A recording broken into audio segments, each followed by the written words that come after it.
Test 1, 2.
Hi, good morning. I'm just gonna let you know we're running a couple minutes late. Just a couple little technical issues and we'll get started in a few minutes. Thank you so much for your patience.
Okay. Thank you so much for your patience. Good morning. It's Monday, August 19th. And can I get a roll call to establish quorum, please? Supervisor Christie. Here. Supervisor Hines. Supervisor Hines.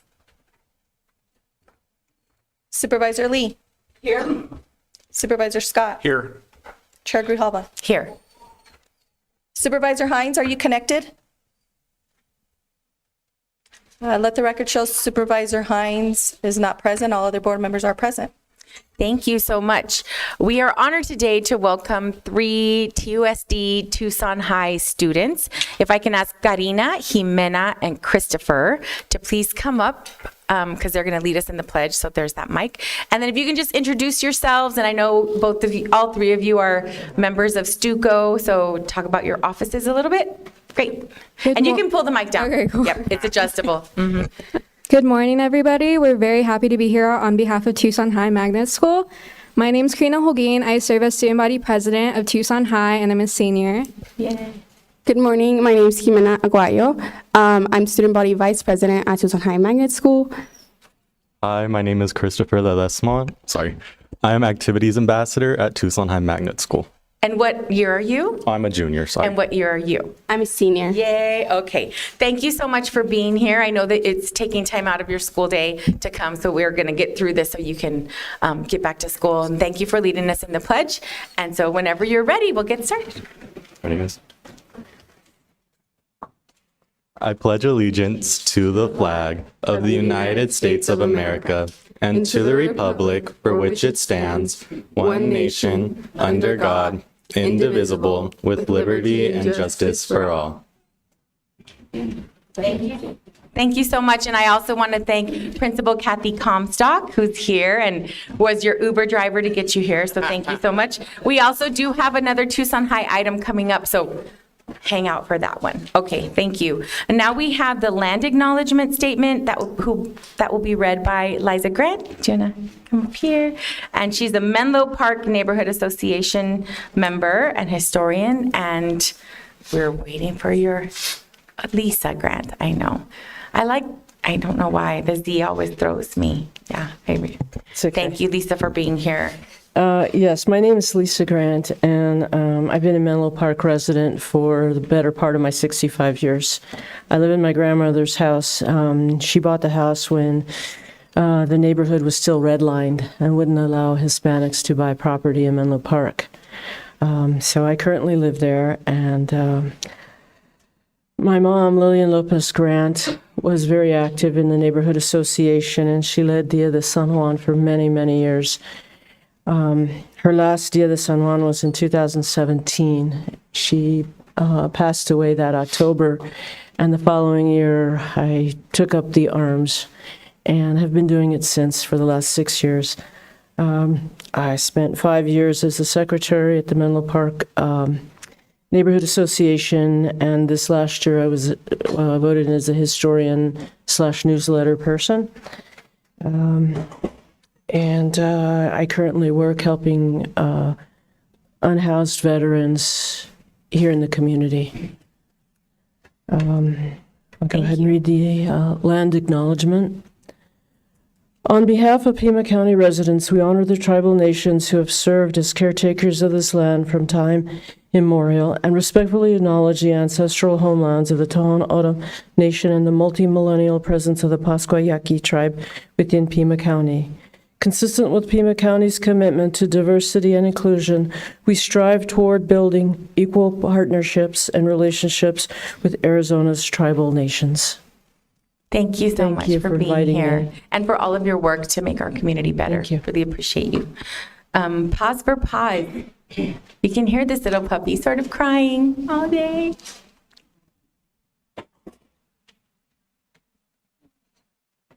Good morning, everyone. My name is Kaylee Murdoch. I am the Public Information Officer at Pima Animal Care Center. This little guy is Cosmo, but I think we should have named him something like Dr. Pepper, because if you look at him, he looks like he's a mix of about 20 different things. I'll show him to you. He's got a nice long body, like a dachshund. He's got a little beard, like a little schnauzer or a terrier. He's got floppy ears. He's unique, is the word that I would use to describe this little guy. He's one of a bunch of puppies we have available right now. He's also got a lot to say. Dr. Trujillo, our superintendent from Tucson Unified, is a huge dog person. You want to help? So he's definitely want to let everybody know that we've got a lot of puppies. Of course, we've got a lot of big dogs too. We're seeing puppy season stretch on a little long this year, which is interesting. It tends to be a little bit more seasonal, but we, for the past year or two, seen it be pretty much year round that we're seeing multiple litters come in every week. So if you're looking for a puppy, we got them. And if you're looking for an adult dog who maybe isn't going to chew up your shoes or go to the bathroom in your house, we got those too. So, and of course, we've got kitties. They go quickly, but we've got lots of the kitties as well. So thank you guys for having us.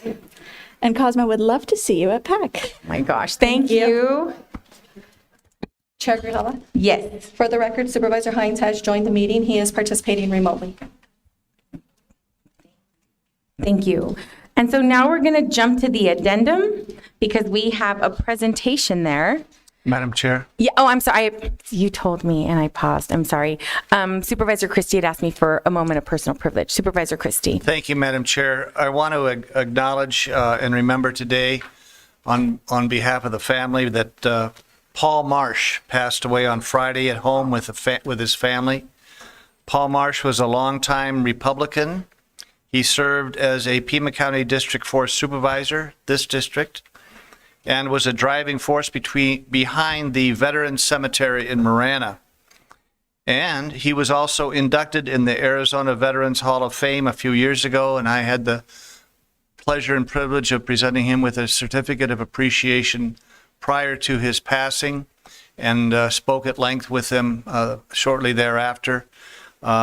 And it was a well-deserved acknowledgement and award for his effort for the Veterans Cemetery in Marana and his induction into the Arizona Veterans Hall of Fame. The family is planning an interment at the Veterans Cemetery in Marana and a memorial service at Christ Community Church in Tucson, which will be determined shortly. Could I ask for just a moment of silence in Paul Marsh's memory and honor?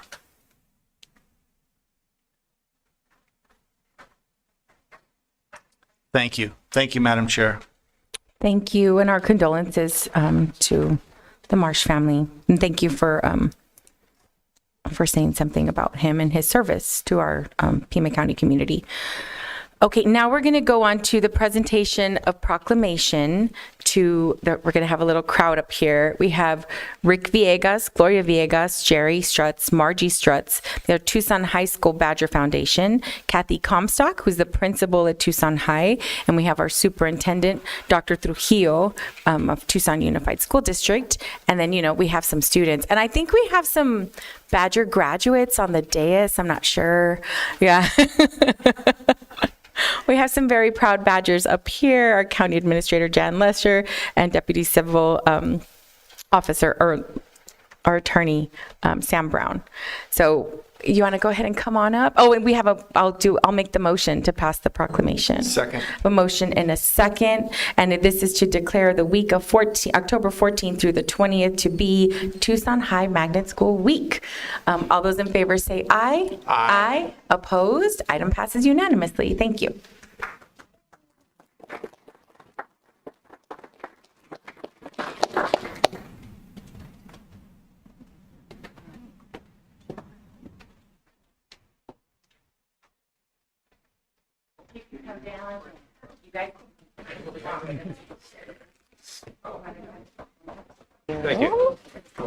Okay.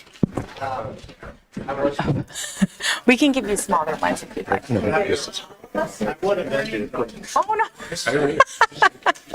No, we're it's what it is. Okay. She's like, I have to get it free. Full service. Okay. So, whereas on August 8th, 1906, voters of Tucson School District Number 1 approved the formation of a high school district, and whereas the first day of class in the newly established Tucson High School was September 10th, 1906, with 45 students who began classes in the Plaza School at 13th Street and 4th Avenue before moving into a two-room building located at 1010 East 10th. And whereas in 1908, students moved to the newly constructed Tucson High School building at 501 East 6th Street, which is currently Ross Scrooge Elementary and Bilingual Magnet School. And whereas the construction on the current Tucson High School main building, with its ornate details such as Corinthian columns, which stood as an architectural masterpiece then and remains the same today, was completed in 1924 at the cost of $750,000. I know. And whereas Tucson High School's 14 towering columns of the main building welcome classes ranging in size from 175 in 1924 to the largest class of 3,500 students, and served as the only high school until the fall of 1956, when the second high school, Pueblo, opened followed by Catalina in 1957. And whereas the Tucson High main building is celebrating its 100th anniversary this year, now therefore be it resolved that the Pima County Board of Supervisors hereby proclaims the week of October 14th through October 20th, 2024 to be Tucson High Magnet School Week, passed and adopted this 19th day of August 2024. Yay! Want to say a few words? I want to, first of all, I want to thank Jan. Jan was instrumental in getting this done.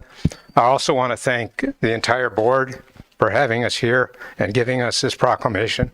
And the last person I want to thank is Keith Bagwell. I don't know, I guess he went home already. Keith really helped me out the other day. We tried to get, or are trying to get some money from the Indian, the Yaqui tribe, the revenue sharing agreement, and Keith was really instrumental in helping me out. So thank you to Keith. Thank you to the Board of Supervisors, Jan, Adelita. Thank you all. Thank you.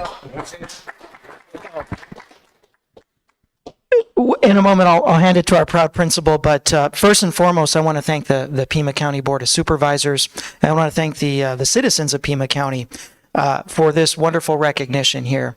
You know, Tucson High, particularly the main building, in the spirit of Saguaro National Park or Tombstone or the University of Arizona itself, it is a Tucson and Pima County landmark.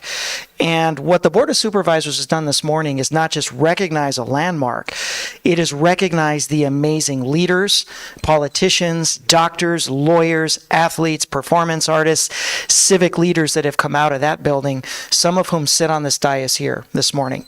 And that, to me, is what's special about this morning. So on behalf of the Tucson Magnet High School and the Tucson Unified School District community, I want to thank the Pima County Board of Supervisors for this recognition. And without any further ado, here's its proud principal, Miss Kathy Comstock. Thank you. We are so honored to have this recognition today, not only for our many, many, many alumni that surround the city of Tucson, but also for our upcoming Badgers and our future alumni who are with us today. So currently we have 3,010 students, which is the largest high school in Southern Arizona.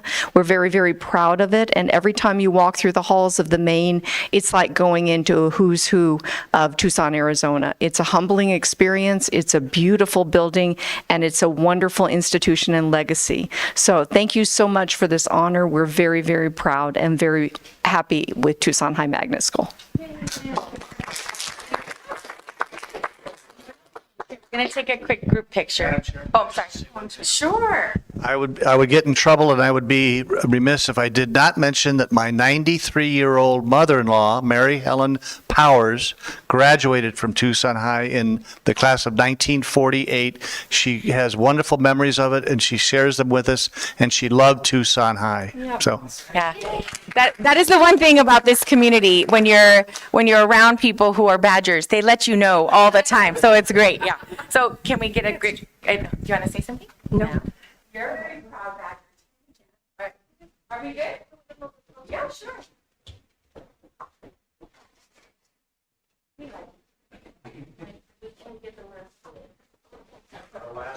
you.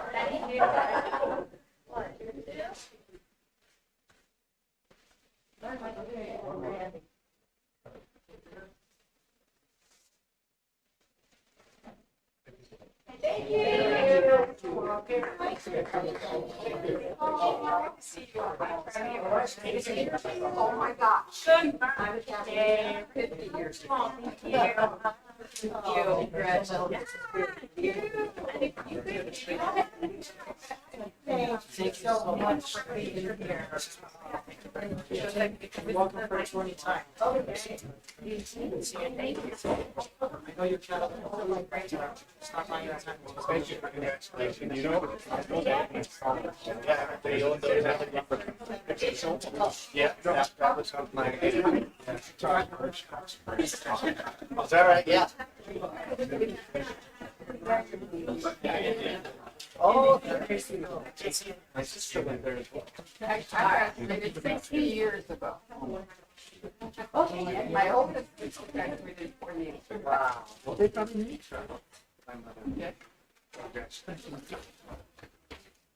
Thank you all for being here. Okay. And I'll turn it over to Melissa for agenda adjustments, our clerk. We have one adjustment on the regular agenda, page 3, item 8. Under County Administrator, it's the ERP update. This item will be heard at a time certain of 10:30 a.m. Thank you. Okay, thank you.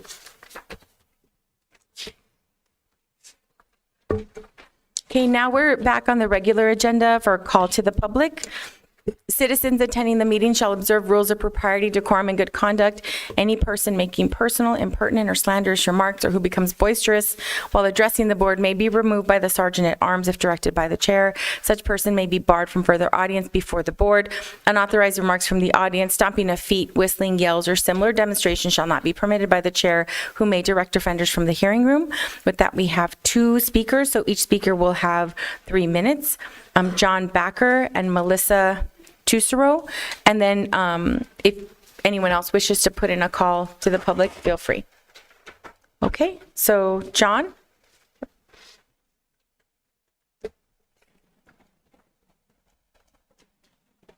Good morning, Board. Good morning. And Chair. I'm John Backer, resident of Supervisor District 2. I'm here to talk to you today about the heat ordinance. It doesn't happen often, but we agree. Tucson and Pima County does get hot in the summer. When I first came here, July 4th, 1984, to work on A10s out at Davis-Monthan, one of the very first things that happened to me was my boss told me to grab a bunch of rags, go out there to work on that plane up on the back of the plane. And being the 18-year-old kid I was at the time, I thought, well, I'm not going to be that messy. Why do I need these rags? It was in the heat of summer, though. So you might have a guess as to how this is going. I got out there on the plane, knelt down to open up the panel on the back of the plane, and my knees started burning. And then it occurred to me, needed those rags for that reason, not because it was going to be messy. However, that only happened one time. I learned from that experience. And I think most of the residents of Pima County learn how to deal best with the climate that we face here. I'm fond of my Southern sayings, and one of the sayings that comes to mind in relation to this is you have to have enough sense to come in out of the rain. Now, granted, we don't get as much rain as we do back east, but a similar thing could be said about the sun. I've got a chart that I created. I don't know if it'll be shared. I can share these with you after I'm done if you like. I wondered how many people were impacted by this problem, and pulled up some numbers, and I think last year 176 heat-related incidents occurred. Prior to that, though, there's a lot of estimated numbers going way back, and it shows kind of a trend, but being intellectually curious about these numbers, are the numbers increasing because the events were increasing, or were we not tracking them and it was easier to go back in time and pull those numbers and harder to get those numbers accurate? But when you pass an ordinance like this, it's going to not only impact the businesses that already are incentivized to take care of their employees and keep them healthy and productive, but also the residents. And how many of those 176 are examples of workers facing heat-related issues, and how many of it are other situations, potentially the homeless population that has increased dramatically over the past couple of years? So since I'm running low on time, I think I covered everything there. So in closing, by passing this ordinance, you are effectively saying that those who vote to put you in your seats don't have the sense to come out of the sun. Thank you. Thank you. I have 3 speakers that wanted to speak on the heat ordinance, and it's during the public hearing time, but you're welcome. I can also call you up and speak now during call to the public, so this would be preferred. Well, no, I mean, I have them, I can hold them until we speak on the item, or I can pull you up now. I think, yeah, okay. So Melissa? And then we'll have Paul Stapleton Smith, Sarah Roberts, and Mike Humphries.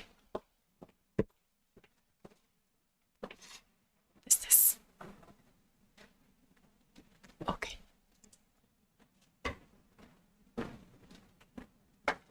Good morning. Good morning.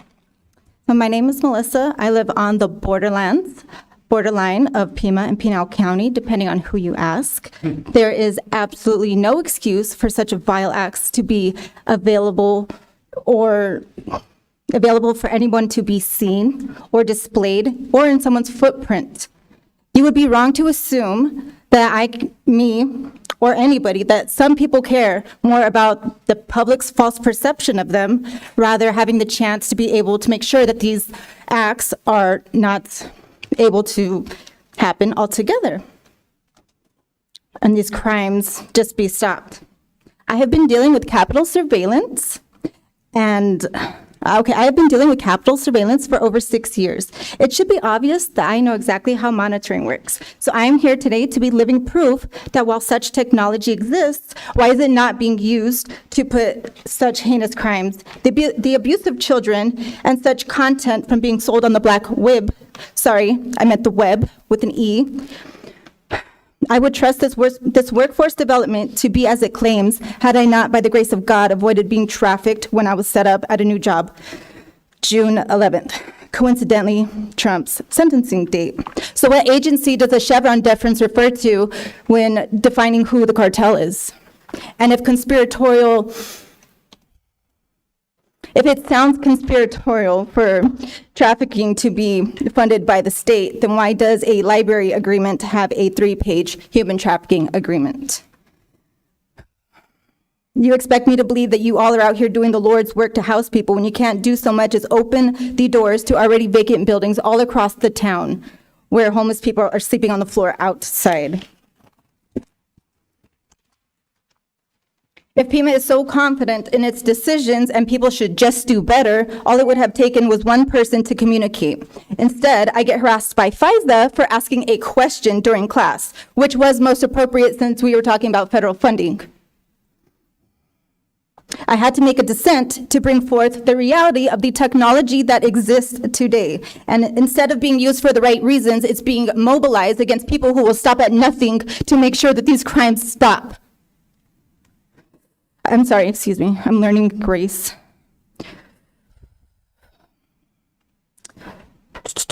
Stop at nothing to protect the vulnerable population from falling victim to the likes of foreign volunteers, ensuring that tourism is put before the locality.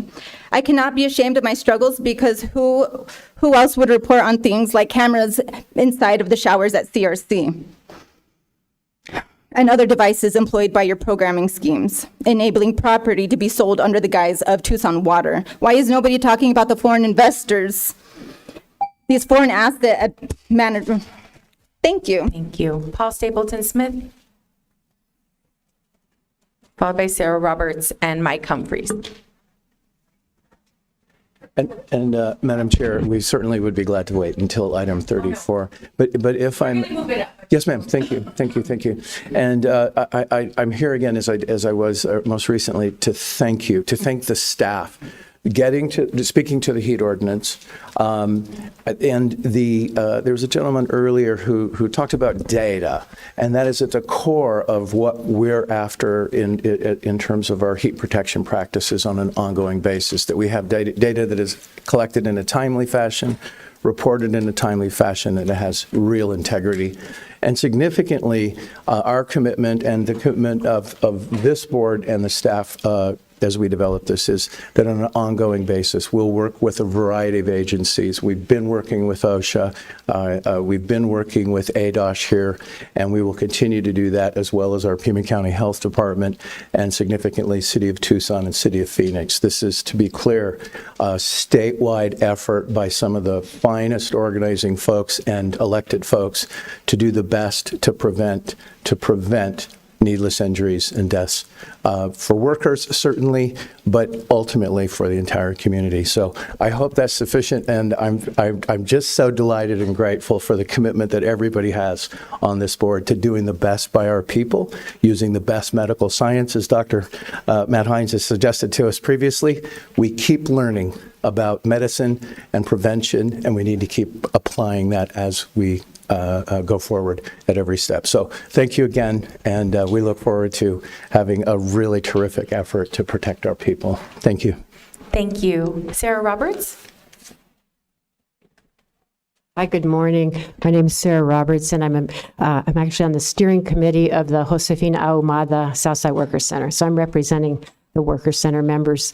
And I just want to say thank you for all your work on the heat protection ordinance. I think it's excellent and strong. It'll be powerful in protecting lives. Thank you to all the supervisors supporting this, to Ms. Lesher for her detailed work on it, and for meeting with us. And just want to say, yeah, thank you. And then I look forward to someday, well, I agree with Paul on the need to collect data, and that is part of this work that we're doing. And I just want to say also that we look forward to the day when it will actually impact and protect all workers in the county. So thank you very much for the opportunity to speak. Thank you. Mike Humphreys. Humphrey.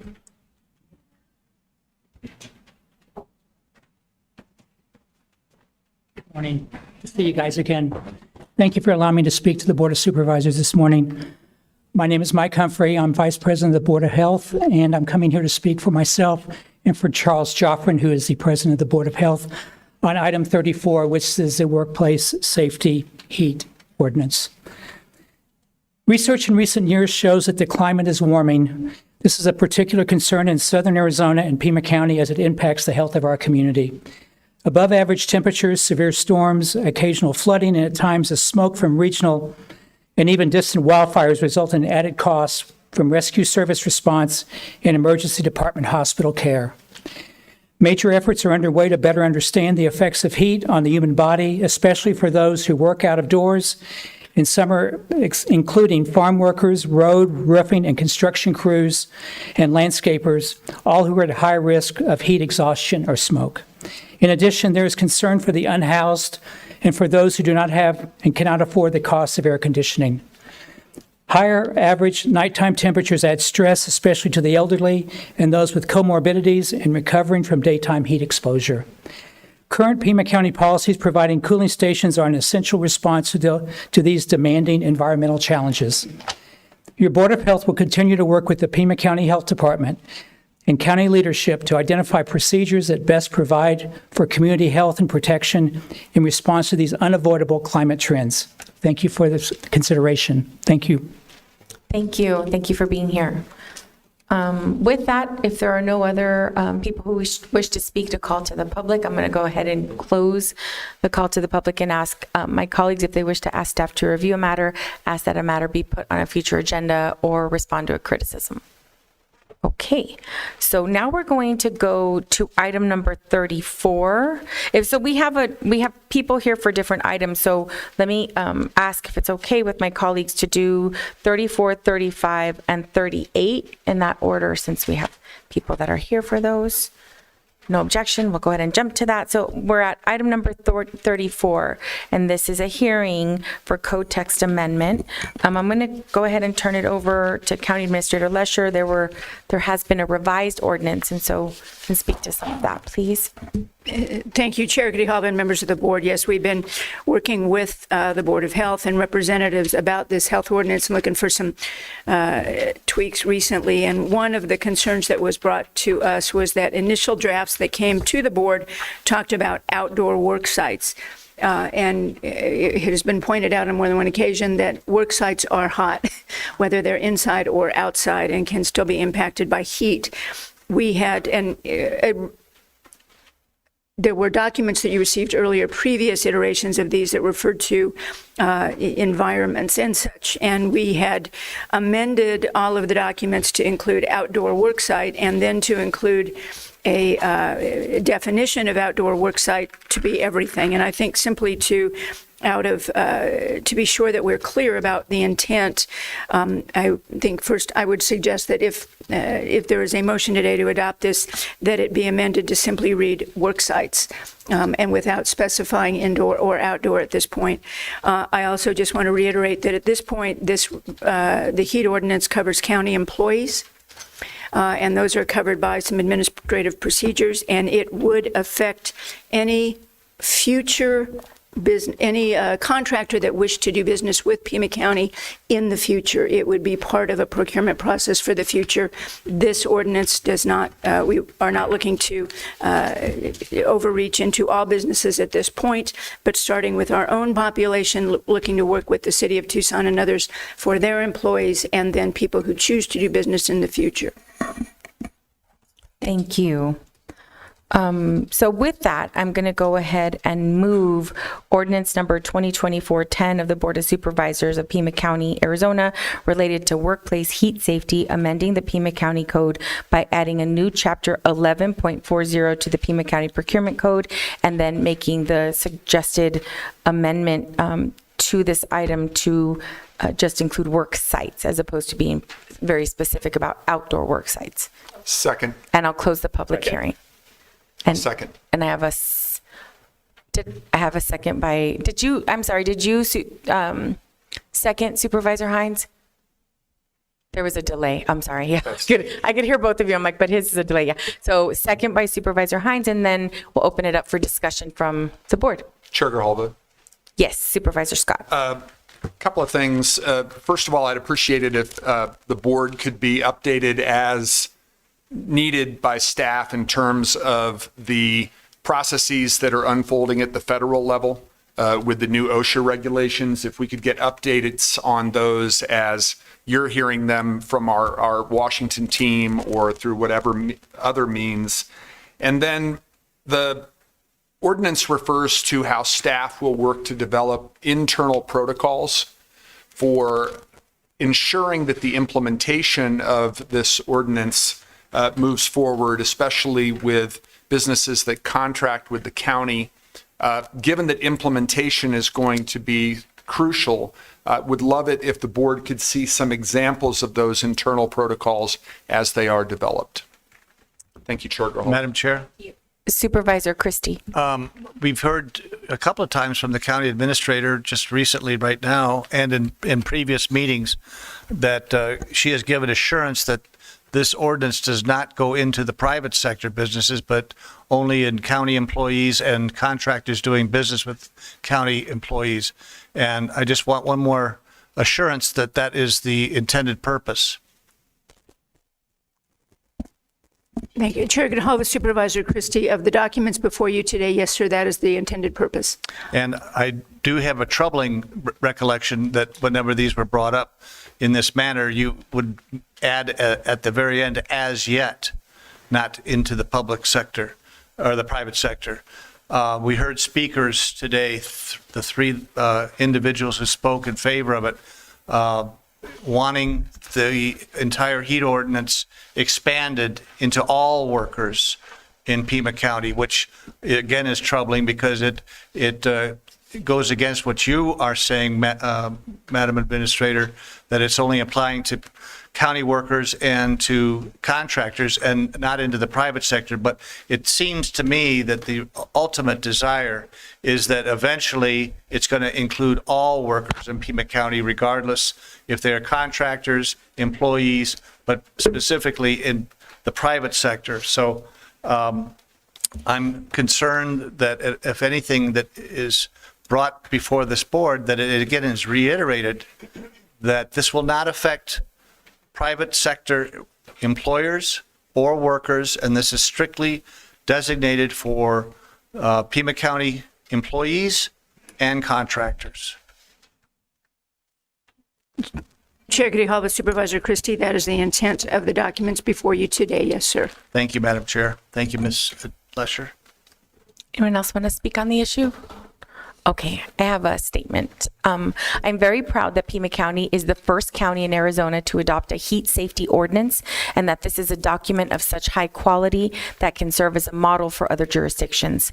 Pima County is in the Sonoran Desert and has always experienced hot summers. Statistics and observation, however, show that our summers are getting hotter and hotter, resulting in death and hospitalization toll of the increasing heat is on the rise. It is time for us to act, and we have done so. When in May I launched the effort leading this ordinance, I'd hoped that it would be in place for the bulk of the scorching summer. Now we have hopefully a few weeks of just a few weeks of really hot, sweltering heat left. The wait was worth it, allowing for careful considerations that ensued as the terrific staff work that resulted in such a good document. After soliciting views and information from county employees, the business community, labor unions, and others, on July 16th, we adopted an administrative protocol to protect county employees from extreme heat, and we now continue the journey leading this ordinance requiring county contractors and subcontractors to adopt and implement heat safety plans for employees who work in extreme heat.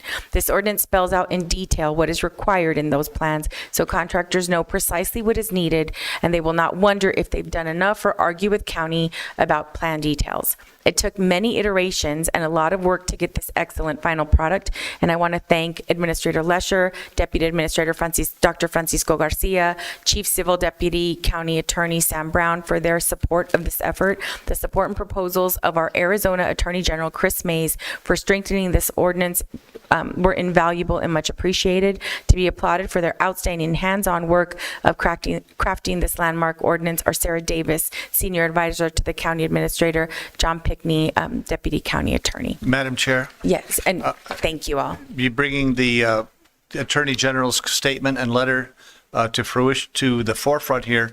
In her letter, she says on numerous occasions the term workers. And then she does refer to county workers and contractors, but on numerous occasions, she's talking about applying the heat ordinances to workers. She doesn't specify private sector workers on numerous occasions. My question on the Attorney General's letter, what prompted that? Did someone from the Board of Supervisors, Madam Chair, or from Ms. Lesher's office ask for this letter, or was it just spontaneously? No, I actually ran into her at an event in Phoenix, and she just said that it came onto her radar from staff. She had the opportunity to look it over. I don't know if any of the other partners, our union partners, or anybody else did. I did not. I didn't think of it. I wish I would have, because I would have sent it to her, because she really lauded Pima County as being the leaders on this effort. So I was really proud of that. The troubling issue is we've been given assurances that it's not going to affect private sector workers. Yet what could happen is the Attorney General could supersede anything we're doing and apply these ordinances to all workers at the state level, and the county, the administration, and the chair can say, not our fault, that's the Attorney General. Was this a part of a plan to do this? No, but I wish it was, because I do think that it should be applied to all workers. And if the state looks at our documents and say this is a really good plan that should be applied to protect workers in general statewide, I'm glad that Pima County could be a part of that. Well, I'm glad you said that, because that really manifests the ultimate goal, that we're starting just like COVID, the same type of 1, 2, 3 step, and before we know it, we have the ruse, the excuse, oh, we can't do anything, it's the Attorney General's mandate. So we'll have to prepare that from the next step forward, it's going to include all workers in the private sector too. Thank you. Yeah, but what's in front of us today is workers that are working in Pima County and subcontractors. The first step. Any other? Yes, Supervisor Scott. I just want to point out with regard to some of the points that Supervisor Christie raised, that if the OSHA regulations that are currently being discussed at the federal level go into effect, they will affect all employers. Sure. Regardless of whether or not they are contracting with the county. I think the board's intent has always been to first and foremost get our own house in order in terms of the employees who work for the county, and there are around 7,000 people who work on behalf of the people of Pima County. And it's also fair to also look at the people who contract with us. And we wanted to do that in case the OSHA regulations are not put in place. But that was one of the reasons that I asked for updates on that federal process. And to get updates on where things are moving with that, because that will apply to all employers. And it should, not only because of the increasingly warming world that we are dealing with as a result of scientifically proven climate change, but also because we have an obligation to protect workers. And if this board were ever to take a look at any group of employees beyond county employees and contractors, absolutely we would do outreach not only to labor groups, but to professional associations and chambers of commerce, as was already done when we were talking about the steps for county employees and those who contract with us. But I really appreciate that we're approaching this in a very deliberate way, but there isn't some kind of long-term game plan on behalf of the board, but there certainly is a long-term game plan on behalf of OSHA, and I hope it plays out. The nose and the camel. Thank you. Camel tent. Supervisor Christie, did you want to say something? Okay. Any other comments, questions? Okay, we have a motion and a second by Supervisor Hines. I'll ask for a roll call vote, please. Okay, this is for approval as amended. Supervisor Christie? No. Supervisor Hines? Yes. Supervisor Lee? Yes. Supervisor Scott? Yes. Chair Grijalva? Yes. Item passes 4-1. Thank you. Thank you to everyone for all their work. Okay, now we're going to go to item number 35. The applicant is here. And if it's okay, that can I go ahead and take 35, 36, and 37 all together? These are all liquor license applications. And so is there anyone here to speak in opposition of these liquor licenses? If not, I'll go ahead and close the public hearing and move item 35, 36, and 37. Second. Have a motion and a second by Supervisor Scott. Any discussion? All in favor say aye. Aye. Opposed? Item passes unanimously. Thank you. And then item number 38, the applicant is here as well. This is a hearing rezoning for Sonoran Behavioral Health Hospital. And this is an item in Supervisor Scott's district. Chair Grijalva, thank you very much. I know that Mr. Juniman from Lazarus and Sylvan is here on behalf of the client. I didn't know if you wanted to say anything, Mr. Juniman. He's here for a question. Okay. Yeah. Thank you, sir. I wanted my colleagues to know that Mr. Juniman was kind enough to arrange a tour of the facility for my staff and I last week. It is a facility that's been in existence for quite a while, over 2 decades, and they are doing important work on behalf of a segment of our population that absolutely needs the services that they provide. We were able to not only tour the existing facility, but see the area where the addition to the facility will be constructed. I want to thank staff and also Mr. Juniman for responding to neighbor concerns about the addition, including making sure that a wash behind the facility is protected. I think that's a big reason why when this matter came before the Planning and Zoning Commission, it gained a 10-0 vote in support.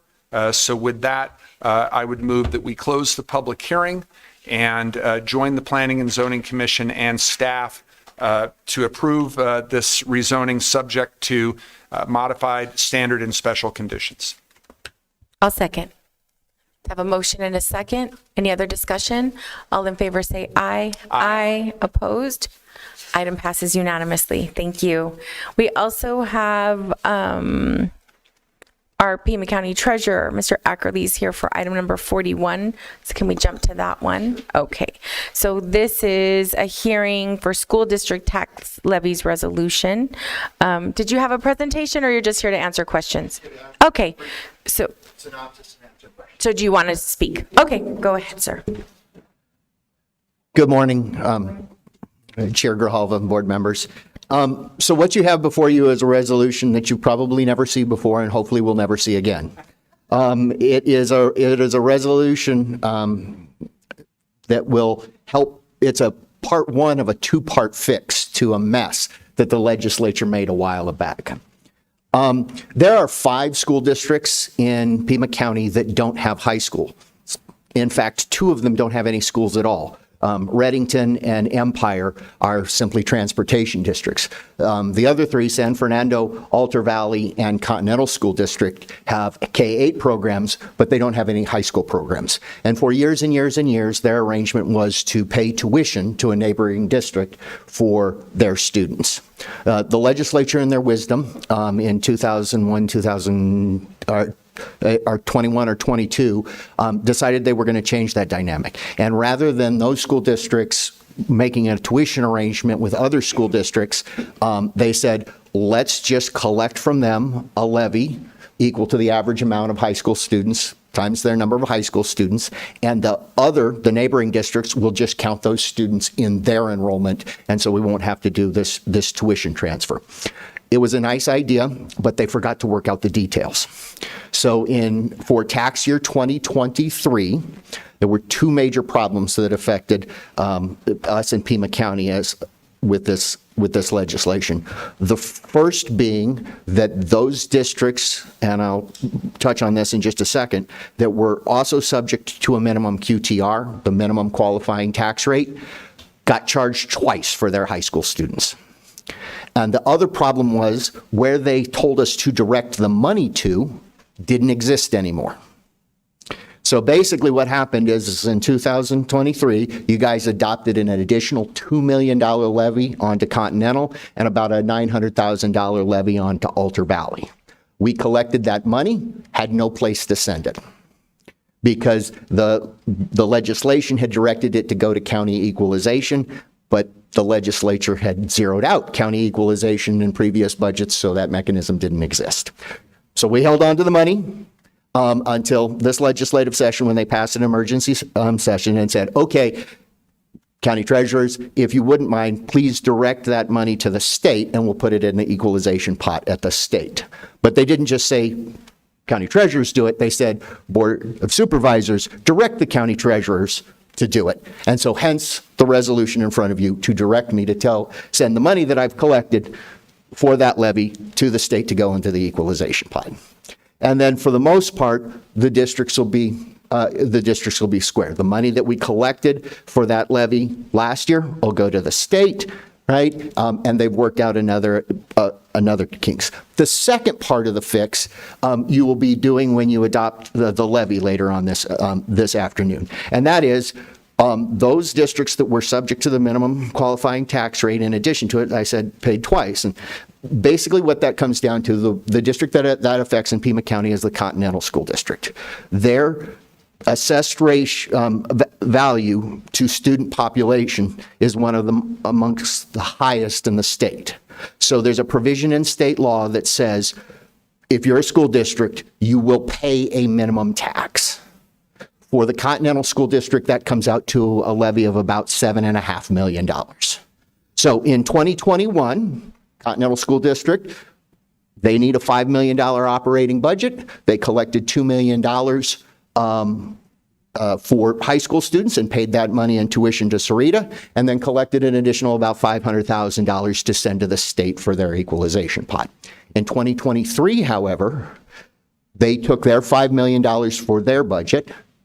They then had to pay $2.5 million to the state to go into the equalization pot, and then they got charged another $2 million for this new levy.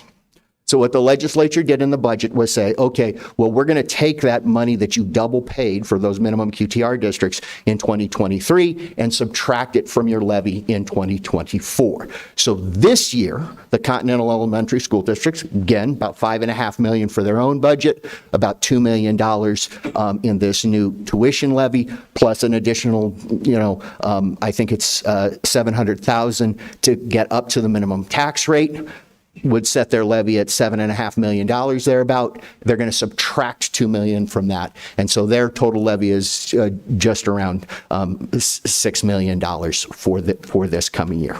Now, it looked bad last year because they had their school primary tax rate went up like about 44%, right? This year it's going to show on their tax bill that it's going to be decreased by a similar amount. And then in 2025, it should go back to normal.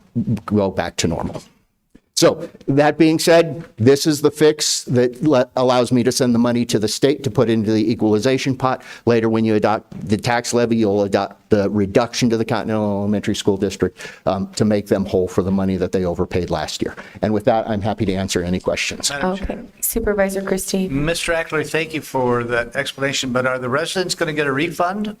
They're going to get their taxes reduced for 2024. They're not going to get a refund check, but their taxes will, for the primary tax for the elementary school district will be substantially less this year. They'll basically take a $2 million credit to their levy.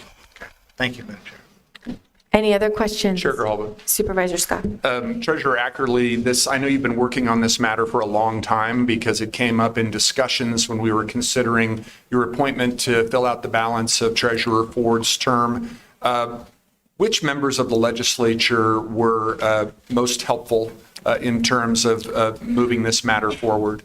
For this legislative session, there were two bills introduced in the House and the Senate that went along.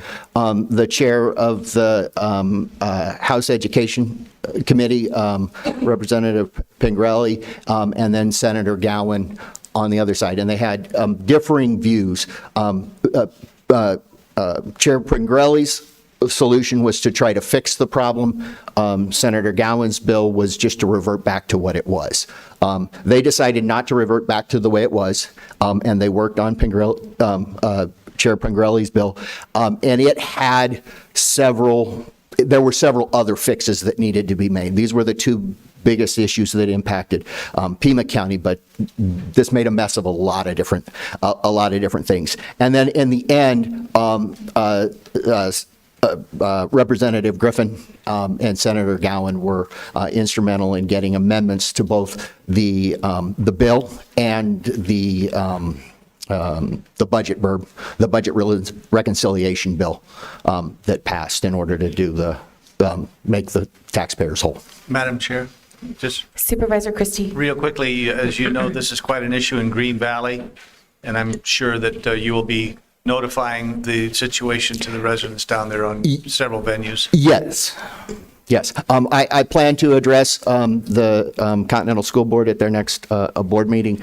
I will be talking with Green Valley Council, which, as you know, is a collective of all of the homeowners associations in the area, and then actually have a public forum scheduled on Saturday the 14th. No, not Saturday the 14th. This is the one at Joyner Library. I don't remember the date off the top of my head, but we'll push the date out. Thank you. Any other questions? Okay, so I'll go ahead and close the public hearing if there are no objections and move resolution number 2024-42 of the Board of Supervisors relating to tax levied in common school districts not within a high school district, directing the Pima County Treasurer to distribute funds. And Supervisor Christie seconds. Any other discussion? Go ahead and ask for a roll call vote, please. Okay, this is for approval. Supervisor Christie? Yes. Supervisor Hines? Yes. Supervisor Lee? Yes. Supervisor Scott? Yes. Chair Grudhava? Yes. Item passes 5-0. Thank you. So since we're on tax levy, do you just want to do the other two items since we're talking about it? And so we'd move then to the agenda, item number 32. Oh, yes. Oh, I apologize. I thought you said 38. I'm sorry. Okay. Thank you. All right. Okay. I thought they were here for 38, but they were here for 39. So 39 is development services on the regular agenda. This is the hearing for a conditional use permit for outdoor RV and boat storage. And this is in District 2. If there is no one here to speak in opposition, I'll go ahead and move to close the public hearing and move the item. Second. Have a motion, a second by Supervisor Scott. Any discussion? All in favor say aye. Aye. Opposed? Item passes unanimously. Thank you. Sorry about that. Since we're here, we'll do item number 40 is a hearing for rezoning ordinance. This is ordinance number 2024-11. P23RZ000007, Pascuayaki Tribe, West Valencia rezoning. This is in District 5. If there's no one here to speak in opposition, I'll go ahead and close the public hearing and move the item. Second. Have a motion and a second by Supervisor Scott. I don't need a roll call on this one, right? All in favor say aye. Aye. Opposed? Item passes unanimously. Okay. Now we'll go to hearings. And this is the Board of Supervisors. This is a hearing for tax levy resolution. Administrator Lesher, do we have a presentation? Chat? No, okay. All right. So this is to pass the tax levy. It's resolution number 2024-40 for the levy of taxes for fiscal year 24-25. If there's no one here to speak in opposition, I'll go ahead and close the public hearing and move the item. Do I have a second? Second. Thank you, Supervisor Lee. Any discussion? Okay, all in favor say aye. Oh, roll call, I apologize. Okay. Supervisor Christie? In honor and memory of Paul Marsh, I vote no. Supervisor Hines? Yes. Supervisor Lee? Yes. Supervisor Scott? Yes. Chair Grudhava? Yes, item passes 4-1 with Supervisor Christie voting no. Item number 33 is a hearing of the tax collection resolution. Resolution number 2024-41, the Board of Supervisors authorizing the delivery of tax statements and the collection of the 2024 taxes. If there's no one here to speak in opposition, I'll go ahead and close the public hearing and move the resolution. Second. Have a motion, a second by Supervisor Scott. Any discussion? Roll call vote, please. Supervisor Christie? Yes. Supervisor Hines? Yes. Supervisor Lee? Yes. Supervisor Scott? Yes. Chair Grijalva? Yes, item passes 5-0. All right, we do have a time certain item at 10:30, but we'll just go back to where we left off on the agenda. Do we want to go into executive session? You could wait till the end? Okay. All right, I'll go ahead and move item number 6, approval of the consent calendar. Second. Have a motion and a second by Supervisor Scott. Any discussion? All in favor say aye. Aye. Opposed? Item passes unanimously. Unless it's a roll call, Supervisor Hines is putting his thumb up or thumb down for a yes or no vote. Item number 7 is our Board of Supervisors representative updates on the boards, committees, and commissions that we're participating in. Chair Grijalva. Yes, Supervisor Scott. Last week, when we had our regular session, I let you know that the RTA board was trying to find a date for a special meeting to consider a plan, an RTA Next plan to go out for the public review process. The date for that meeting has been set, and it is September 5th. Okay, thank you. I had the Visit Tucson board, and we have a new executive committee. Chair is Steve Earnhardt, formerly secretary. Vice chair Laura Shaw. Secretary Bob Hoffman is a formerly at-large member. Treasurer is Guy Alexander. Immediate past chair is Nancy Klug, and at-large are Hillary Laurit and Hillary Van Allsburg. So I just wanted to highlight their names because they're going to have a lot of work to do as the executive committee, and we have a pretty diverse group, and it's a really good board to be on. So that is it, I think, on my end. All right. Chair Grijalva? Yes, Supervisor Scott. I know that Mr. Wall, who is on the Regional Affordable Housing Commission, is here with regard to items 12 and 13. Sure, happy to move those. Okay, so I left off at item 8. We'll jump to 12 and 13. This is a community and workforce, under community and workforce development. It's to provide Belvedere Terrace gap funding. Administrator Lesher, do we have a presentation or explanation of how these two items are working together?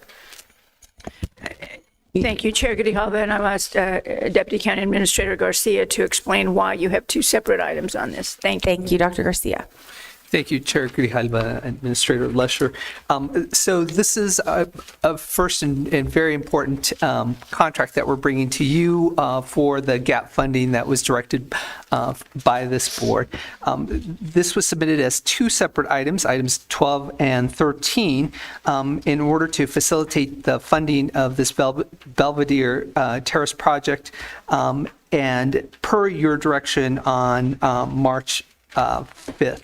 The current agreement is structured as a loan as required by low-income housing tax credit requirements, with a balloon payment due at 30-year affordability when the 30-year affordability period expires. At the sole discretion of the Board of Supervisors, that repayment can be waived or forgiven at that time in exchange for an additional 10-year extension of affordability.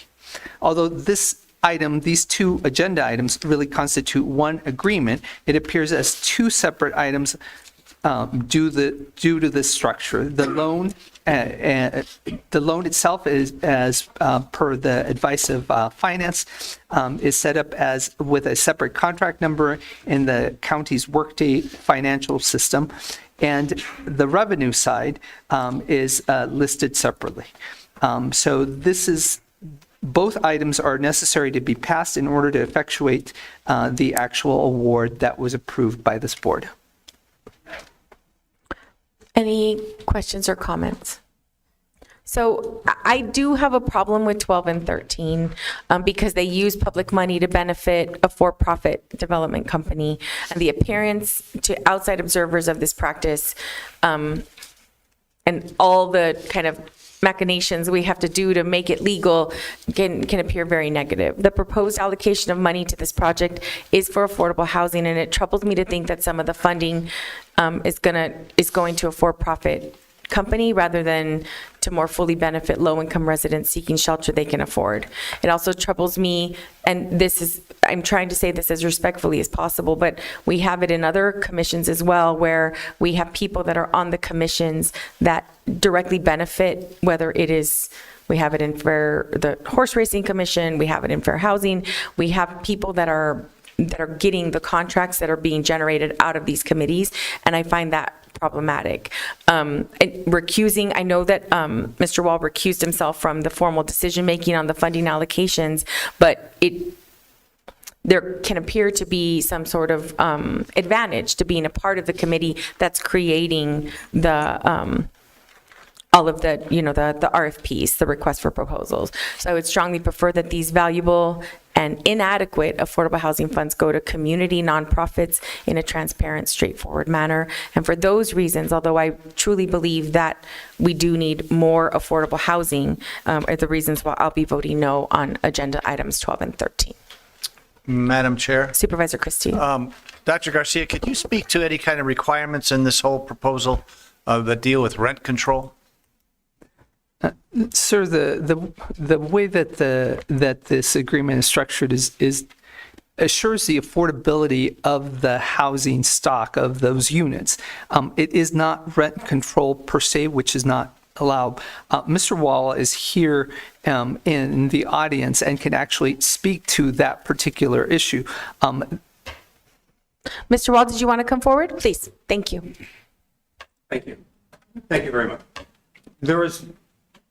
Because this project is financed under the Low-Income Housing Tax Credit Program of the Internal Revenue Code, we are required to comply with affordability requirements so that to be eligible, you have to be at or below 60% of area median income. In fact, our average affordability for this project will be under 50% of area median income. Can you give us an example of what that might be, just so, because not everyone understands? Like, so right now. The area median income for a 4-person household in Pima County is around $80,000. That's for a 4-person household, and it's adjusted for household size. 60% of that would be, 50% of that, which is our average affordability, would be about $40,000 for a 4-person household, because this is a senior project where most people will be in 1-person households. The affordability will probably be in the $20,000 to $25,000 range. So this will be specifically for very low-income households. 30% of the units are going to be for homeless households, for homeless seniors, with incomes no higher than 30% of area median income. So it'll be for a 1 or a 2-person household, because again, these are going to be senior units. There is no rent control in the sense that the dollar amount of the rent is fixed, but the rent is tied to area median income. So that under Section 42 of the Internal Revenue Code, rent cannot exceed 30% of 50%, 60%, whatever our income target is, of area median income. In this case, the loan from Pima County is being used to pay for the solar array that is being put on the project. That is specifically what we tied our application to. That $1 million enabled us to go from not solar to solar, and because we are doing solar, we are covering all utilities. So tenants will pay the rent. It will include their heating, their air conditioning, their cooking, all of that. That's what the Pima County gap financing enabled us to do that. If I could address the chair's comments on 2 fronts. On the appearance of conflict, when I was appointed to the commission, I asked if that would preclude me from benefiting from Pima County financing programs, and I said if it would, I would not serve on the commission. Supervisor Scott may recall that, and Deputy County Administrator Garcia will probably remember that. As much as I enjoy serving on the commission, I enjoy doing my job even more. I love my job. To your point about for-profits versus nonprofits, the fact of the matter is, in this state, in this country, the bulk of affordable housing finance, of affordable housing is provided by for-profit entities. Nonprofits simply do not have the capacity. They don't have the staff, they don't have the funding. So yes, Newport SW is a for-profit entity, but there are developer fee limits in the Arizona Housing Tax Credit Program. So I worked for many years in the nonprofit sector. I am a strong believer in it, but the capacity is really on the for-profit side. Yeah, no, and I appreciate that, and I also appreciate you letting me know, because that was not something that I knew that you had to, you asked about that before being put there, because I've gone to visit the affordable housing, listened in on the meetings, and the expertise that's in the room is really amazing.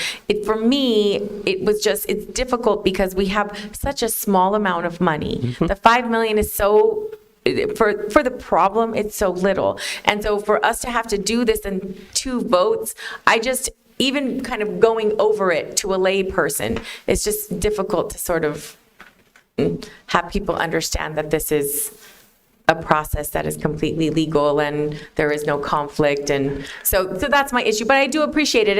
And I am in thinking about what you brought up as far as the importance of the project is really critical, I think. And making sure that it's more affordable for people. If you're covering utilities, that's also something that is information that is important for me to know, and not something that I was able to glean from any of the other documents. Sure. So I appreciate you being here. And if it comes down to, it's my vote that is the critical swing vote, then, I might reconsider my statement. But I do think it's important for me. I think it's important for us to look at that, because we want experts in the areas that are available to be able to kind of brainstorm some things. But it makes it a little difficult when we have commissioners that are also, kind of part of the application process, putting their process in. So I understand that. And I appreciate that. Yeah, thank you. Any other questions? Yes, Madam Chair. Yes, Supervisor Christie. But nonetheless, with all the affordable issues that you've centered on, doesn't affordable actually mean equal backdoor rent control? Well, that's a more philosophical question. I'm a housing developer, and even though I was a philosophy major in college, I mean, yes, the rents are restricted. They're not controlled so much as, for example, in New York City, where they have very active rent control, the amount of the rent, a rent increase has to be approved by, I don't know what agency, but there has to be approval of a rent increase in rent control. In a low-income housing tax credit project, essentially, as long as incomes go up, the rents could go up. If area median income goes up 5% in Pima County in 2027, we're going to place this project in service at the beginning of 2026. So let's say the area median income goes up in 2027 by 5%. We could legally raise our rents by that full 5% without anybody saying, no, you can't do that. No, we have to approve that. No, it has to come before this board or this agency. So in that sense, it is not rent control. It's a rent limit, but it's not a rent control. Thank you, Madam Chair. Chair, Thank you, sir. Supervisor Scott. Thank you very much. A few things. First of all, I appreciate the dialogue between Mr. Wall and Supervisor Christie, because as all of us know, the Arizona legislature precludes local jurisdictions from having any kind of rent control as it's defined under law. My understanding is that this project is complying with federal regulations dealing with low-income housing tax credits. Also really appreciate the thoughtful dialogue between you, Madam Chair, and Mr. Wall, because as we talked about last week, the National Low Income Housing Coalition estimates that we need right around 26,000 additional units of affordable housing in Pima County, and that need is going to be met by both private and public sector entities. Also really want to thank you, Mr. Wall, and you're right, we did have that dialogue, and Dr. Garcia joined us in that dialogue when I asked you to be one of the two people representing District 1 on the Regional Affordable Housing Commission. And I appreciate not only what I hear from you, but what I hear from staff, that your expertise and your commitment to this work has enhanced the work of the commission. So I will, unless there's any other comments, I will move to approve items 12 and 13. Thank you. Okay. Second. And Supervisor Hines, second. Any other discussion? I'll ask for a roll call vote, please. Okay, this is for approval. Supervisor Christie. No? Supervisor Hines. Yes.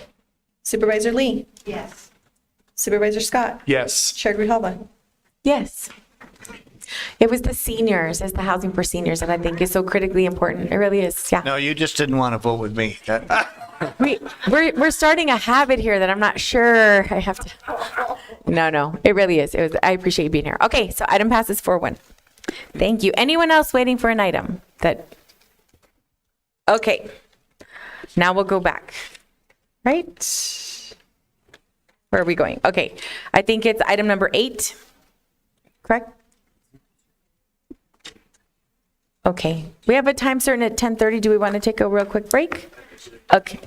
Oh, she's here? Okay, we'll just do 10:30 and then we'll take a break and do exec session. Tie those together.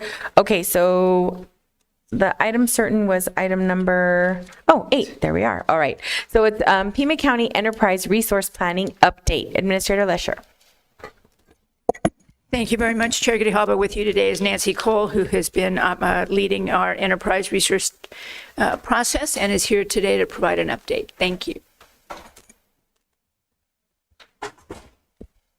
Thank you, Ms. Lesher.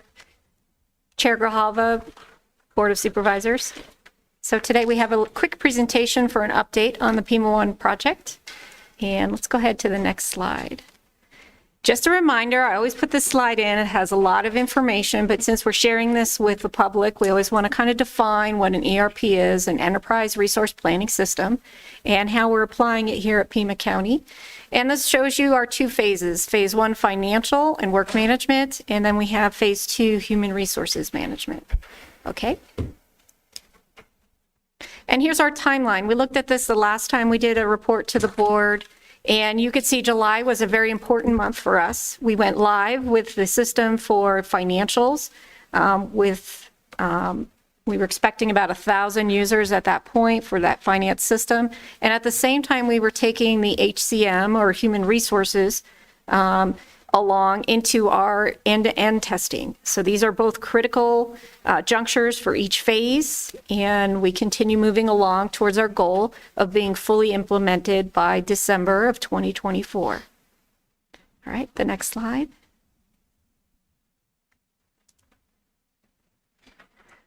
One of the things I wanted to call your attention to is we have a very robust website on our intranet for our Pima County users. And the top bar I wanted to immediately call attention to is a way for users to sign up and subscribe for our alerts. Anything having to do with any of the financial systems we're using or work management can be found by signing up for that and getting them directly in your inbox. So I just wanted to make sure everyone was aware there's a real direct way to get information about the system going forward. I also want to point out that we have extensive help on this website, job aids, where you can get forms for access, how to translate new terms from the old, FAQs, where to access training.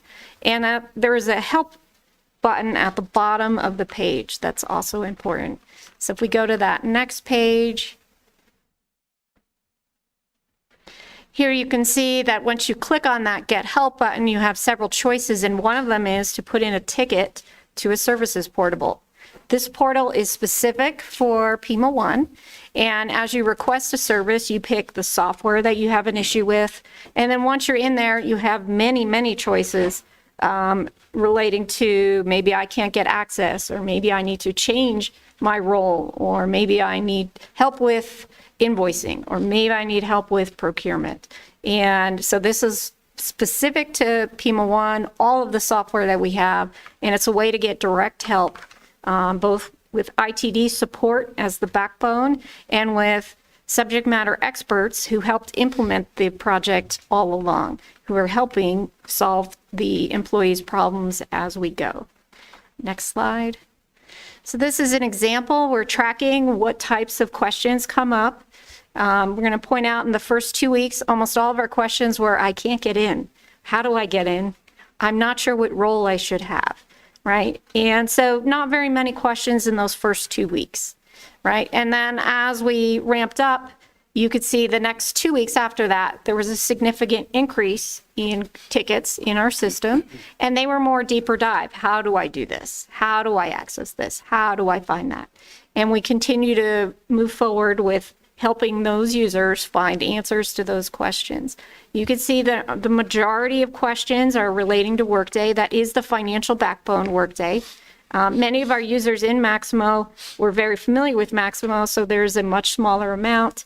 And we don't have significant users in the other systems at this time. So they have very low ticket questions at this point.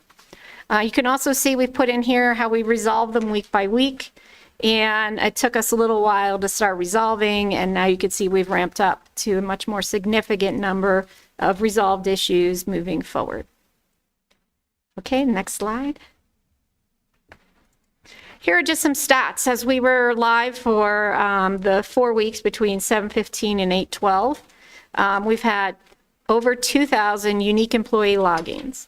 So we were expecting 1,000 users, but we also have people who are being reimbursed for work, and they have gone in, update their employee information in order to facilitate that process. So we've had actually over 2,000 unique employee logins, and we have about 1,200 who use it regularly, who multiple times log into the system. And that's slightly higher than our expectation, but in line. I wanted to point out that P-cards, we used Workday natively to do our reconciliation and for the month of July, and that went through process fine, and we have been able to pay out of the Workday system directly for that. So that's a big victory. I know our P-card administrator was much relieved once we made it through that first time. I wanted to point out some procure to pay. As you all know, one of the biggest concerns with having a new financial system is making sure we can run through our business correctly. And where we see that most is that procure to pay area. So we've had many new requisitions created in the system live since it went forward, not just converted over, but actually created live in the new system. We've had almost 3,500 supplier invoices created, 2,600 that were in approved status and ready for payment. And then you can see that we've paid 44.7 million payments. Most of these are via that supplier invoice setup, but you can see detailed information on that as well. Okay, I'm going to go to the next slide. So I'm reminding you, while we're live in the new system, we have been building the phase 2 human capital management at the same time. And this is just the list of areas that we are configuring right now. We're going through end-to-end testing and confirming that that configuration is set up correctly and is going to function for us moving forward, and working on them together so that we see things handed from recruitment to onboarding to benefits and wellness to payroll, so that we see things string along from start to finish. All right, then on the next slide, this is just giving you a little bit more detailed information of HCM and where we go from here. So we're in that end-to-end testing that is through the end of September. We're also ramping up change management. So you're starting to see our change champions meeting monthly.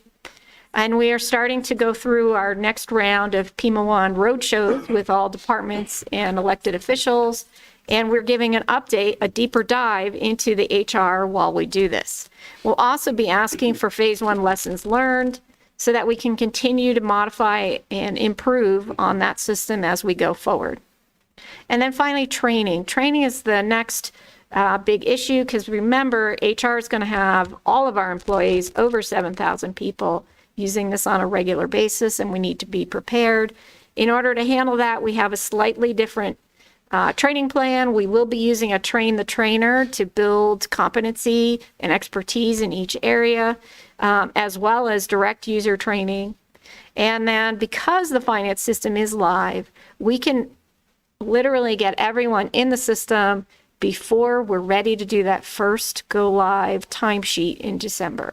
And we can make sure that we don't have people left behind who cannot find out how to get in the live system. So we're very excited about those opportunities. I think the next slide, I just am reminding everyone of our project goals and how we're keeping our eyes on the prize as we move forward, so that we are hitting all of these areas. And that is all I have. If you have any particular questions you'd like to ask of us today. I know Administrator Lesher wanted to.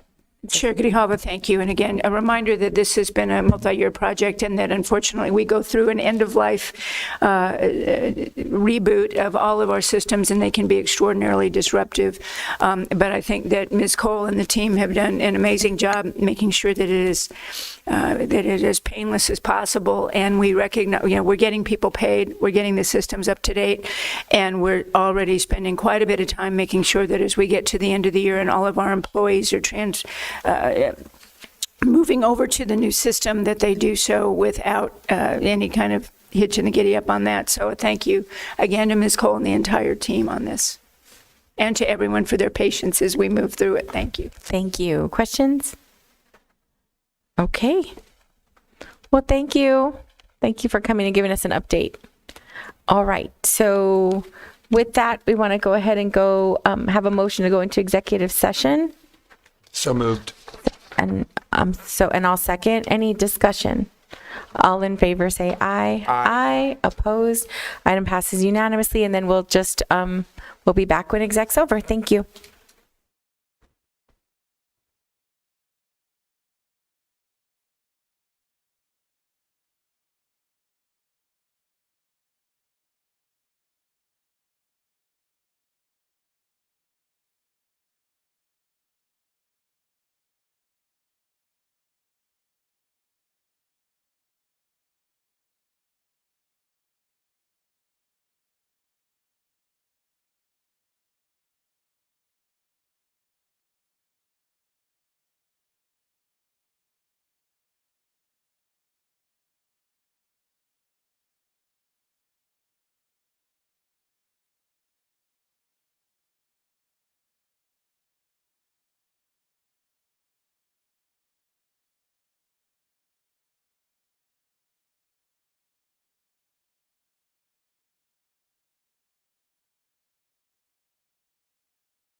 Thank you so much for your patience. We finished executive session and looking at addendum item number 2 that was proceeded as discussed in executive session. And I'll go ahead and move the item. Second. I have a motion, a second by Supervisor Scott. Discussion. All in favor say aye. Aye. Opposed? Item passes unanimously. And item number 3 is just an information item. Okay. So we're back on the regular agenda. We've completed item 8, and so now we're on 9. I'll move the item. I'll second. Motion, Supervisor Christie moved the item and I second. Any discussion? All in favor say aye. Aye. Opposed? Item passes unanimously. Now we're on item number 10, monthly financial update. Thank you very Administrator much. Lesher. Thank you very much, Chair Grijalva. And we do have Ms. Moulton is here from the Finance Department to provide the update. Good morning, Chair Grijalva, Supervisors. What we have before you today is the financial update to provide a high-level overview for the county's financial information and performance for the fiscal year that ended June 30, 2024. As you know, the fiscal year ended, and it takes several months for us to close the books and to have audited financial statements. The Auditor General is in the process of doing our audit right now. We expect to have audited financial statements available for you in December. The information that we're presenting today is as of period 12, and just as a reminder, these are preliminary numbers. So what you have in front of you is the revenue slide. You can see that as we are projecting to have $742.8 million in revenues at the end of the fiscal year. This is about a 3% increase over what was budgeted. This $23 million in addition breaks down along the following lines. There's $5.5 million in additional state shared sales tax that was not included in the budget that we've received. In addition, a $2.5 million additional interest income that we've received over the course of the year. And the last item is a $13.2 million all-tax refund from the state. That makes up the $23 million. Next slide, please. The expenditures are also coming in under budget by about 1.75% or $11.6 million. There are a number of departments that have contributed to these savings. We've talked about them throughout the year. A good portion of this relates to vacant positions. At the bottom half of the slide, you will see the general fund balance. We are currently predicting it to be $132 million.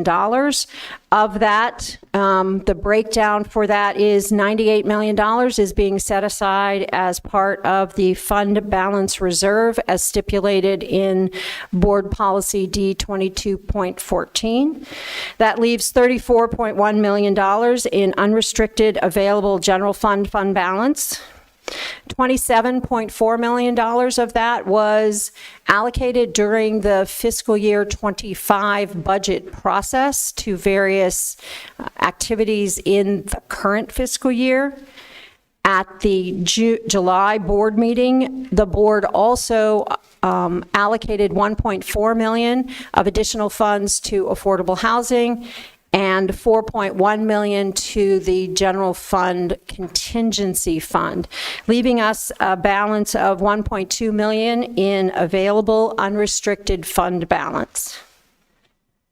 Do you have any questions on this portion? I don't see any. All right. Next slide, please.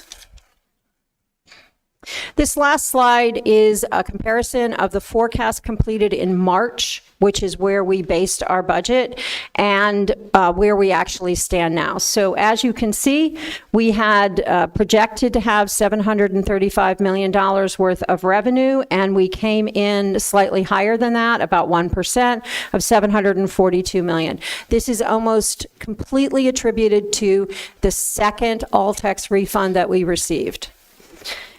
On the expenditure side, we had anticipated having $778 million worth of expenditures, and we are pretty much right on target as far as that goes. So overall, we had an increase in the fund balance of $7.6 million as of period 12 as compared to period 8 in February when we were creating the budget. Any questions with regard to that? In September, we will be addressing the following items for you. The Economic Decision Guide, we have updated some of the graphics in that, and we will be including some new information on housing affordability, since that is a topic that the board has a keen interest in. So we will be presenting that. Additionally, the first quarter report on vacant positions. The new policy and administrative procedures went into effect on July 1st. The first report is due to departments at the 1st of September. And with that, the set of positions that are possible for elimination on the October 1st deadline. So we will have a report for you on where we stand with that. And then thirdly, we will begin to discuss the planning for the budget for the 25-26 fiscal year. Are there any questions? Any questions? I know that you last year were working really closely with departments who might be over. You anticipate starting that work again? Or I'm sure you're already doing it, but. Chair Grijalva, Supervisors, yes, every month we will be doing an additional forecast. With the implementation of the new ERP system, you will not see projections for the first 2 months of the year in September. The first projection you will get will be in October for the first quarter of the year. We will, however, be managing and or monitoring that. If anything comes up that we believe should be brought to your attention, we will. Okay. Any other questions? All right. Thank you. Okay. And so this is just a discussion, no action on that item. Item number 11 is the Board of Supervisors policy. Staff recommends Board of Supervisors policy number D 30.1, acquired immune deficiency syndrome aids, be rescinded. I'll go ahead and move the item. Second. Have a motion and a second by Supervisor Scott. Any discussion? All in favor say aye. Aye. Opposed? Item passes unanimously. We've addressed 12 and 13. Is there an issue with putting together 14 through 18?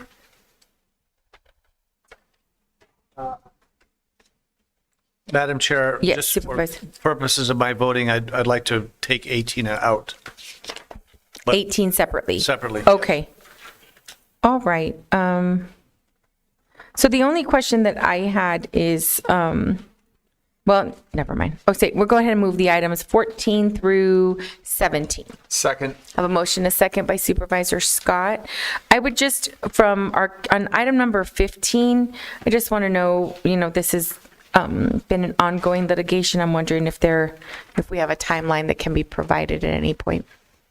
No, that's in. Oh, sorry, Chair. At some point, yes, dates have continually been pushed back. So Yeah, if you can just sort of give us a window at some point, I think it would be helpful, just because it's been going on for a very long time. Okay, I have a motion, a second. All in favor say aye. Aye. Opposed? Item passed unanimously. Item number 18 is the Center for Community Mediation and Facilitation. I'll go ahead and move the item. Second. Have a motion, a second by Supervisor Scott. Discussion? All in favor say aye. Aye. Opposed? No. Item passes 4-1 with Supervisor Christie voting no. Item number 19 This is the purchase of an outdoor range target system, and the amount of, it says in the one-time discrete amount of $373,000. What's the pleasure of the board? I'll move approval. Second? Okay, I have a motion by Supervisor Scott and a second by Supervisor Christie. It's just difficult. I know that this is something that is part of in their budget, something that they have discretion to be able to use, but I also know that historically the needs in the department are pretty significant, and it just seems an incredible perch. The amount seems very high for outdoor range target system. So anyway, okay, we have a motion and a second. All in favor say aye. Aye. Opposed? Item passes unanimously. Item number 20, let's see. Oh, that is the landfill services for regional wastewater reclamation. I'll go ahead and move the item. Second. A motion is second by Supervisor Scott. Discussion. All in favor say aye. Aye. Opposed? Item passes unanimously. Item 21, this is to provide landscape and vegetation management services through, it's HERF funding through transportation. I'm just wondering why we can't do this in-house. It's just one of those other questions. Mr. DeBonis. Go ahead, Mr. DeBonis. Madam Chair, we've historically contracted out. We can certainly take a look at what it would take to set that up. It's intensive, resource intensive, but we can take a look at that and give an update to the board. I know Ms. Lesher is gathering up information on some of the prior contract service questions that have been raised by the board, so we can also include this as well. And this is specifically for what, right away? That's correct. So it would be the medians and the shoulders vegetation along the roadways. Okay. Yes, Supervisor Lee. Thank you, Chair Grijalva. Ms. Lesher, maybe you can direct me to Mr. DeBonis on this one too, but there are medians that I know in the county, specifically Sunrise area, and then if you're going up, bless you, Craycroft, or you're going up Swan, and certain areas that the medians are pretty barren, or trees have fallen out.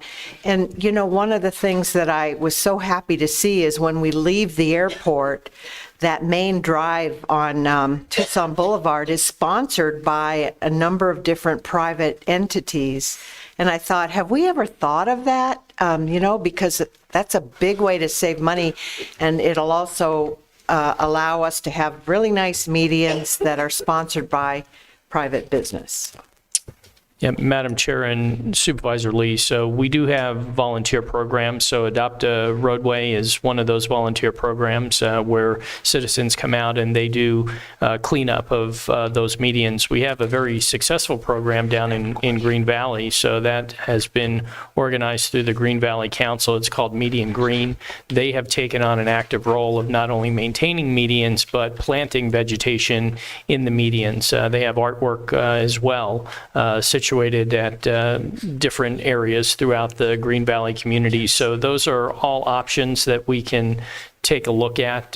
We have put such an investment in currently the condition of our roadway surfaces that some of these other items have not been continued at the same level that they may have in the past, or there might be interest in doing. So when we're putting together annual budgets, that's something that we can look at. It's balancing all those needs between the roadway surface, the signals, the signage, the striping, guardrails. I guess they are guardians of a form. Guardrails, vegetation maintenance, all of those different things. But the suggestions you've made are ones that we can certainly look at and try to leverage to a greater degree. Right, exactly. If it's somebody, if a private entity is going to pay for the median, wonderful. They may even pay for artwork, whatever. So, thank you. Any other questions? Yes. I'm sorry, Supervisor Scott. Ms. Lesher, Mr. DeBonis, I looked at the rather extensive list of medians and rights of way that are attached to this item. our office, and I would imagine my colleagues' offices, every now and then get phone calls, emails from constituents about particular medians or rights of way and how they're being maintained. With regard to the work that this contractor does, is there any inspection by county staff to make sure that they are meeting the terms of the contract? Madam Chair, Supervisor Scott, yes. So our operations maintenance group at the Department of Transportation would manage the contract and would look at those medians. We have crews out there in, the roadway every day of the week. And so there is monitoring that happens both informally by those crews out in the field if they see things that need attention, or as Supervisor Lee mentioned, if a tree is down or things of that nature, they're communicating with the contract provider. But also we have managers within the Department of Transportation that are also tracking performance against these contracts. Thank you very much. Okay, so I'll go ahead and move the item. Second. Have a motion, a second by Supervisor Scott. Discussion. All in favor say aye. Aye. Opposed. Item passes unanimously. Item numbers 22 and 23, can we take those together? Sure. I'll go ahead and move both of those items. Second. Have a motion, a second by Supervisor Scott. Discussion. All in favor say aye. Aye. Opposed. Item passes unanimously. Item number 24 through 30? If we could take 24 and 25, Madam Chair, separately, Okay. and the rest? Okay, so we'll do 24. This is a Department of Justice acceptance for the Behavioral Health Department of the INVEST program. It's for improving reentry for adults with co-occurring substance abuse and mental illness. I'll go ahead and move the item. Second. Have a motion, a second by Supervisor Scott. Discussion. Sure, girl. Supervisor Scott. I just wanted to make a request. Dr. Garcia, you were kind enough to set up a meeting for me several months ago with Ms. Pereira and her team, where I got an overview of the INVEST program. And there was recently, I can't remember what local media outlet did it, but there was recently an article about all of the successes of the program. I was wondering if the board could get a report on the current state of the program with some key data points and how it might be either enhanced or expanded, because it sounds like in terms of getting people the services that they need while they're incarcerated, setting up the services that they need after they're incarcerated, and therefore not only helping them with a transition back into society, but also mitigating against recidivism. That INVEST is the kind of program that we'd want to see more of, especially, and this was the thing that struck me the most when you set up that meeting for me, especially that it is a peer-based program. And I was delighted to see that media story, and it prompted me to want the board to get some updated information on the program. Okay, thank you. Okay, we have a motion, a second. All in favor say aye. Aye. Opposed? No. Item passes 4-1 with Supervisor Christie voting no. Item number 25 is an acceptance for the Community and Workforce Development Department of the Arizona Department of Economic Security. This is an extension of awarded one-time funding opportunities. I'll go ahead and move the item. Second. Have a motion and a second by Supervisor Scott. Discussion. All in favor say aye. Aye. Opposed? No. Item passes 4-1 with Supervisor Christie voting no. So we can go ahead and move items 26 through 31. I'll go ahead and move all of those items. Second. And the only thing I would like to say, oh, you know what, never mind. We're going to do items 26 through 30. So I have a motion, a second by Supervisor Scott. Discussion. All in favor say aye. Aye. Opposed? Items pass unanimously. Item number 31 is the acceptance of a community and workforce development. It's resolution number 2024-39, authorizing the approval of the fiscal year 2023 community project funding grant agreement with Department of Housing. And this is for another one-stop. Is that right? At the downtown campus in District 5. Yay. So I just wanted to highlight that. I'm very excited about it. Look forward to getting some information about it. Anyone want to add anything to that? Yes, see? Dr. Garcia. Chair Grijalva, a thing to note that this is such a terrific opportunity, this satellite. Put the mic up a little bit. Sorry. Thank you. This is such a terrific opportunity. This is a satellite one-stop that has been facilitated with federal funding, congressionally directed funding specifically for this project to serve that area, not just for students at Pima Community College, but to really serve that area in general. So we're very proud of expanding that to that location.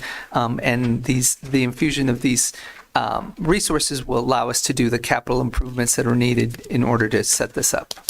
Very exciting. So it's not a roll call, right? We just passed the resolution.